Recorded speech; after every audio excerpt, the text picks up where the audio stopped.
Good day mga latest update ngayon sa PBL at sa volleyball ay ating pag-uusapan kaya tapusin nyo ang video dahil surprise ang ating mga ibibigay na updates. Kaya before that guys, please naman don't forget to like, comment, and subscribe and pa-hit the notification bell para lagi po kayong updated sa mga bagong video about sa volleyball dito sa Pilipinas. Maraming salamat sa suporta nyo.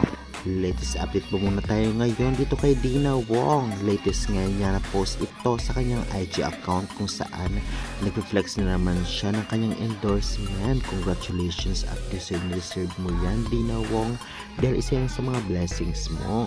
Samantalang happy birthday dito kay Mars Alba ng Akari Chargers at syempre Alas Pilipinas players.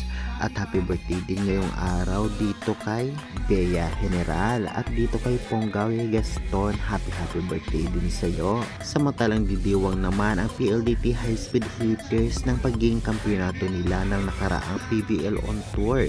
At nakapost nga ito sa social media ng PLDT page at syempre PLDT IG account. Kaya naman syempre deserve nila ito dahil pinaghirapan nila na i-celebrate ito at syempre lalong lalo pa ngayon sa PBL Invitational ay talagang nauna silang makapunta ng finals at nag-aantay na lamang ng mga teams na kanilang makakaharap sa Battle for Gold.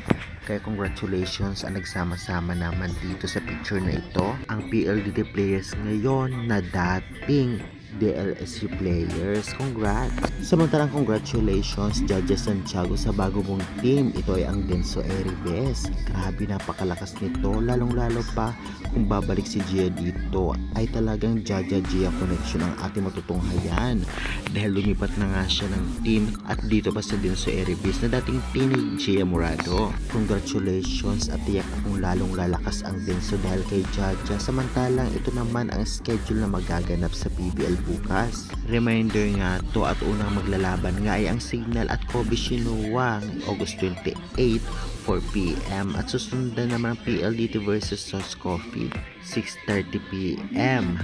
At ang venue nito ay sa Smart Araneta Coliseum sa Quezon City. At ito nga ang latest team standing nila. Nauna ang PLDT pasok sa finals, Charity Go, Kobe Shinua, Creamline, Signal at Sauce Coffee.